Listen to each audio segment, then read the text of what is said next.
அன்புக்குரியவர்களே, இதுதான் என் வாழ்க்கையின் கடைசி ரமதான். 2025 எனக்கு கிடைத்திருக்கிற இந்த வாய்ப்பு தான் கடைசி வாய்ப்பு. இதற்கு பிறகு எனக்கு ஒரு சந்தர்ப்பம் கிடைக்க மாட்டாது. இந்த ரமலானிய சுவர்க்க பூஞ்சோலையில் முடியுமான அளவுக்கு மூழ்கிக் கொள்வோம்.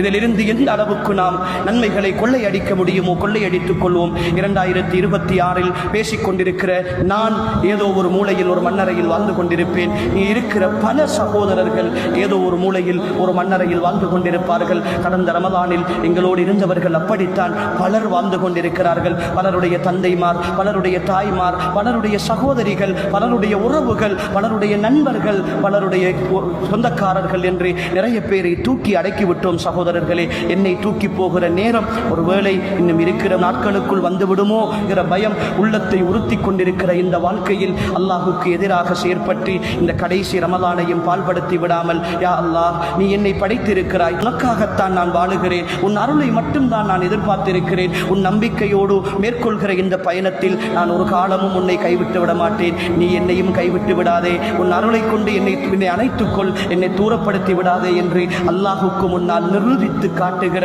அல்லாஹுக்கு முன்னால் கண்ணீர் வடிக்கிற, அல்லாஹுக்கு முன்னால் பாவங்களை நினைத்து கதறுகிற ஒரு அன்பான, ஒரு அழகான, ஒரு உயர்ந்த, ஒரு உன்னதமான ரமலானாக அன்புக்குரியவர்களே இந்த ரமலானை கழிப்போம். இன்ஷா அல்லாஹ் இந்த ரமலானை அடைகிற பாக்கியத்தையும் பெற்று அதில் நல்ல அமல்கள் செய்கிற வாய்ப்பையும் பெற்று இறுதிப்பத்தையும் பெற்று அந்த இறுதிப்பத்தில் லைலத்துல் கத்ரை அடைகிற உயர்ந்த பேற்றையும் பெற்று இந்த உலகத்தில் ஒட்டு மொத்தமாக அல்லாஹுடைய அன்பை பெற்ற நல்லடியார்கள் கூட்டத்தில் அல்லாஹ் என்னையும் உங்களையும் சேர்த்தருள்வானாக.